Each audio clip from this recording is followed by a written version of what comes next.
குரு வணக்கங்கள். வாழ்க வளமுடன். உலகெங்கிலும் இருக்கக்கூடிய நெக்ஸ்ட் நேயர்களுக்கு எனது அன்பு வணக்கங்கள். சுப்ரஜா சுரேஷ்குமார், டிஎன்ஏ மற்றும் பிரശ്ன ஜோதிடர், கோவையிலிருந்து. இன்னைக்கு நம்ம பார்க்க போறது ஆடி மாத பலன்கள். பொதுவா ஆடி மாதம் அப்படின்னு எடுத்துக்கிட்டிங்கனாலே சுப காரியங்களை தவிர்த்துருவாங்க. முக்கியமா பெரியவங்களோட ஆசீர்வாதங்கள், அவங்களுக்கு செய்யக்கூடிய காரியங்கள், இதன் மூலியமாக பித்திருக்களோட ஆசீர்வாதங்கள் கிடைக்கக்கூடிய இந்த மாதம் ஆடி பெருக்கு அப்படிங்கிற ஒரு விசேஷமான ஒரு மாதம். அடுத்ததான் பார்த்தீங்க அப்படின்னா சூரியன் கடகத்தில் வரக்கூடிய ஒரு மாதம், அதுதான் ஆடி மாதம் அப்படின்னு சொல்லுவாங்க. இந்த காலகட்டத்தில் பார்த்தீங்க அப்படின்னா மேஷம்லேருந்து மீனம் வரைக்கும் உங்களுக்கெல்லாம் எப்படி இருக்கும், எப்படி அதெல்லாம் ஹேண்டில் பண்ணும், எது நல்லது எது கெட்டது எல்லாமே நம்ம பார்க்க போகிறோம். யார் யார் திருமணம் செய்யலாம், யாரெல்லாம் உங்களுடைய வாழ்க்கையில் புதுசாக பிஸ்னஸ் பண்ணலாம், வாழ்வில் பரிகாரமாக இருந்தாலும் சரி, கோவில் பரிகாரமாக இருந்தாலும் யாருக்கெல்லாம் ஆப்டாக இருக்கும், இது எல்லாமே நம்ம பார்க்க போகிறோம். அடுத்ததான் பார்த்தீங்கன்னா இந்த உலகளாவிய விஷயங்கள் அப்படின்னு சொல்லக்கூடிய இடத்துல பார்த்தீங்க அப்படின்னா நிதி நிலைகள் சம்பந்தப்பட்ட மாற்றங்கள் நிறையா வரும்.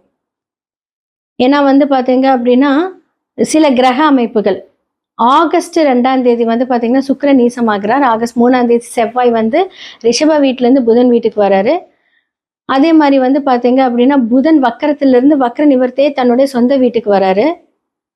அப்போ சூரியனோட குரு என்ன ஆகுறாரு, சூரியனோட குரு ரொம்ப க்ளோஸாக நெருங்கி வரும்போது குரு அஸ்தங்கம் ஆகுறாரு. ஆல்ரெடி சனி வக்கரம் ஆயிருக்காரு.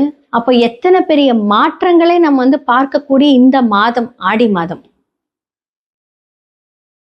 அப்போ என்ன சொல்றது, இப்போ கோல்டு அப்படின்னு எடுத்துக்கிட்டீங்க அப்படின்னா இந்த கோல்டு பார்த்தீங்கன்னா கம்மியாகக்கூடிய ஒரு காலம். அடுத்தது அது அதிசாரம் விலை அப்படி கண்ணா பின்னா நேரப்போகுது. பட் இப்போ கொஞ்சம் மாற்றங்கள் பார்த்தீங்கன்னா சில பேசிக்கான அந்த ஃப்ளக்சுவேஷன்ஸ் தான் இருக்கும்.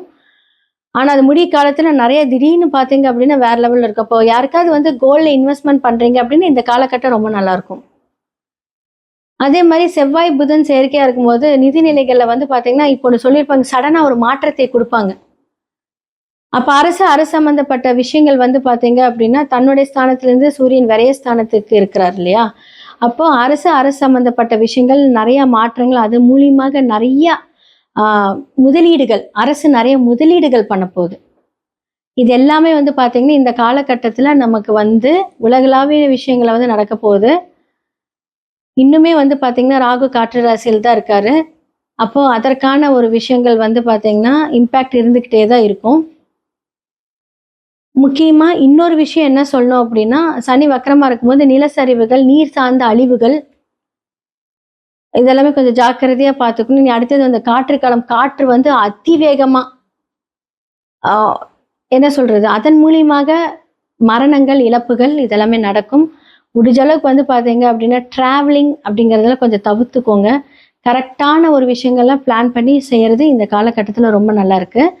மேஷம்லேருந்து மீனம் வரைக்கும் என்ன மாதிரியான பலன்கள் ஆடி மாதத்திற்கு அப்படிங்கிறத பார்த்துடலாம். கன்னி ராசி மற்றும் லக்னக்காரர்களுக்கு இந்த ஆடி மாத பலன்கள் எப்படி இருக்கும் அப்படின்னு பார்த்துடலாம்.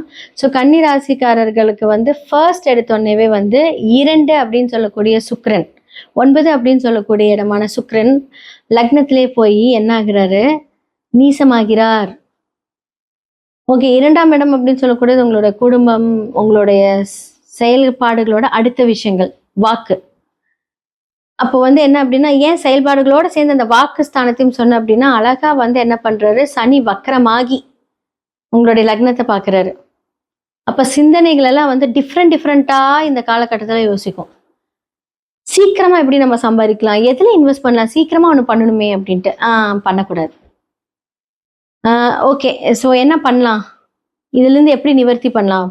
ஏன்னா சனியினோட பார்வை லக்னத்தில் இருக்கு, சுக்கிரன் போய் நீசமாயிட்டாரு. அதே மாதிரி பார்த்தீங்க அப்படின்னா 12ஆம் இடத்துல கேது இருக்கு, 11ஆம் இடத்துல பார்த்தீங்கன்னா குருவும் சூரியனும் இருக்காங்க. குரு அஸ்தங்கமாயிட்டாரு. அப்போ 4 7 பார்த்தீங்க அப்படின்னா சூரியனோட சேர்ந்து அஸ்தங்கம் ஆகலாமா.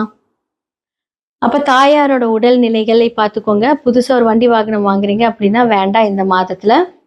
அப்போ 7ஆம் இடம் அப்படின்னு சொல்லக்கூடிய சமுதாயம் சார்ந்த தொழில்கள், இப்போல்லாம் பார்த்தீங்க அப்படின்னா ஆன்லைன் பிஸ்னஸ் ரொம்ப நல்லா போயிட்டு இருக்கு. இப்போ நீங்க ஒரு ஆன்லைன் சம்மந்தப்பட்ட விஷயங்கள் அப்படின்னு சொல்லும்போது எப்படின்னா, அந்த பேமெண்ட் எல்லாம் கொஞ்சம் கரெக்ட்டா வாங்கிக்கோங்க. ஏன்னா சுக்கிரன் அப்படிங்கிறது ரெகுலர் வருமானம். உங்களுக்கு அவர் தனகாரகனா இருக்காரு. அவர் போய் வந்து நீசமாகும்போது என்னன்னா, வேலை நல்லா உழைப்ப கொட்டுவீங்க. ஏன்னா சனி பார்க்கும்போது என்ன ஆகும் அப்படின்னா, ஹார்ட் ஒர்க் பண்ணுவீங்க. ஆனா அதற்கான உழைப்புக்கேற்ற அந்த பணம் வருமான்னு கேட்டா கிடையாது. அதுவும் இழுபறியா பண்ணுவாங்க. அப்ப இதெல்லாம் பார்த்துக்கிட்டீங்க அப்படின்னா, பேமெண்ட்ட முதல்ல வாங்கிட்டு நீங்க போய் வேலை செய்யுங்க. இதுதான் வந்து வேற வழி இல்ல. நான் இல்ல நீங்க பண்ணுங்க. நீங்க போறதுக்குள்ள நான் அக்கவுண்ட்ல போட்டுருவேன் அப்படிம்பாங்க. அதோட ஃபோன வச்சுருவாங்க. அப்போ உங்களோட உழைப்பு, ஹார்ட் ஒர்க் வந்து ஓவரா அவங்க வந்து எடுத்துக்குவாங்களே தவிர, அதற்கான ஒரு பயனுள்ள ஒரு பேமெண்ட் நீங்க வாங்குவீங்களான்னு கேட்டா கஷ்டம். அப்போ முன்னாடியே வந்து ப்ரீ பிளான்டா பேமெண்ட் போட்டுட்டு உங்களோட வாங்கிட்டு நீங்க வந்து ஒரு வொர்க் பண்ணி குடுத்தீங்க அப்படின்னா, இது எல்லாமே தவிர்க்கலாம். ஓகே. 2 குரியர் நீசமா இருக்கிறாரு. அந்த இடத்த வந்து பார்த்தீங்கன்னா, வக்ரசனி பார்வையும் இருக்கு. அப்போ உடல் உழைப்பு அப்படின்னு சொல்லக்கூடிய இடத்துல நம்ம நெறையா இருந்தாலும், மன வலிகள் ஜாஸ்தியா இருக்கும். ஏன்னா லாஸ்ட் மந்த்ல சூப்பரா உங்களுக்கு ஏர்னிங்ஸ் எல்லாமே வந்திருக்கும். பட்டைய கிளப்பியிருப்பீங்க. ஆனா இந்த மாதத்துல அந்த இடத்துல ஒரு ஸ்டக் அப் ஆகும். அப்போ நீங்க பார்த்துக்கோங்க. ஸோ இதெல்லாமே வந்து பார்த்தீங்க அப்படின்னா, கொஞ்சம் ஹேண்டில் பண்ணும்போது சூப்பரா இருக்கும். அப்போ புதுசா வண்டி வாங்கலான்னு பிளான் இருக்கும். கார்ல டிராவல் பண்ணும்போதெல்லாம் பார்த்து பண்ணுங்க. நெறைய கனவுகள் இந்த காலகட்டத்துல வரும். கன்னி ராசிக்கு வந்து பார்த்தீங்கன்னா, நெறைய கனவுகள். பறக்கிற மாதிரி, ஸ்கூலுக்கு போற மாரி நெறைய கனவுகள் எல்லாம் வரும். 12ஆம் இடத்துல கேது இருக்கார். அப்ப சூரியன் 12ஆம் அதிபதி வந்து பார்த்தீங்கன்னா, 11ஆம் இடத்துல இருக்கார். அப்போ வந்து நீங்க ஏதாவது ஒரு கவர்மெண்ட் எக்ஸாம் எழுதுறீங்க, இல்ல வந்து அதற்காக படிக்கிறீங்க அப்படின்னா, அதற்கான இனிஷியேட்டிவ் இந்த மாதத்தில் நீங்க யோசிப்பீங்க. எவ்வளோ நாள் இப்படியே இருக்கிறது? புதுசா ஏதாவது பண்ணலாமே அப்படின்னு. அதே மாரி வந்து பார்த்தீங்க அப்படின்னா, லக்ன அதிபதியே என்ன ஆகுறாரு? ஸோ 11ஆம் இடத்துல செவ்வாயோட இருக்கார். அப்போ உங்க கூட பிறந்தவங்களால நன்மை, அவர்களுக்கு ஒரு திருமணம், அதற்காக ஒரு செலவுகள் இதெல்லாமே இந்த மாதத்துல வந்து பிளானிங் ஆகும். ஓகே, பொண்ணு ஓகே ஆயிடும், பையன் ஓகே ஆயிடும். அதற்கான சுப செலவுகள் இதெல்லாமே வந்து கன்னி இந்த காலகட்டத்தில் நடக்கும். அப்போ உங்களுக்கு வந்து சூரிய மகா திசையெல்லாம் நடக்குது அப்படின்னா, வெளிநாடு செல்ல வாய்ப்புகள் இருக்கு. ஸோ இந்த காலகட்டத்துல சூரிய திசை நடக்குது அப்படின்னா, 12க்குரியவர் 11ஆம் இடத்துல இருக்காரு. சூப்பரா அப்ராட் போறீங்க அப்படின்னா, உங்க பிளான் சக்சஸ். படிக்கிறதுக்கு, வேலைக்கெல்லாம் போறீங்க அப்படின்னு இந்த காலகட்டம் உங்களுக்கு ரொம்ப உறுதுணையா இருக்கும். ஆனா அதுக்கு முன்னாடி சில ட்ரபிள், சங்கடங்கள், தடைகள் எல்லாம் சந்திச்சுட்டு அதுக்கப்புறம் ஏன்னா சனி பார்வை இருக்கிறனால சொல்றேன். எல்லாமே நடக்கும். ஹார்ட் ஒர்க் ஒரு விஷயம் நீங்க வந்து கிடைக்கலையா உடனே அதற்காக முயற்சி பண்ணுங்க. ரொம்ப நல்லா இருக்கும்.